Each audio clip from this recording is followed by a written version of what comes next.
යාට මං කෝල් එක ගන්න කොහොමද?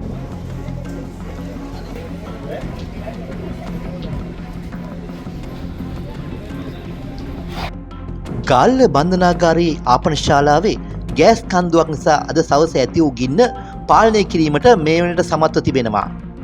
මේ හේතුවෙන් ආපන ශාලාවට දැඩි අලාභාන සිදු වුණා.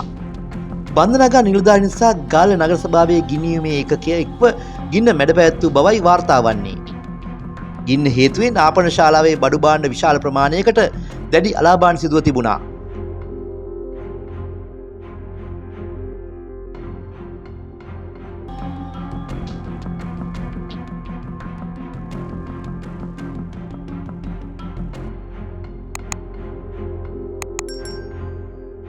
මේ වන විට ගින්න සම්පූර්ණයෙන්ම මැඩපවත්වා ඇති අතර සිද්ධිය පිළිබඳව ගාල්ල පොලිසිය වැඩිදුර විමර්ශන කටයුතු ආරම්භ කර තිබෙනවා.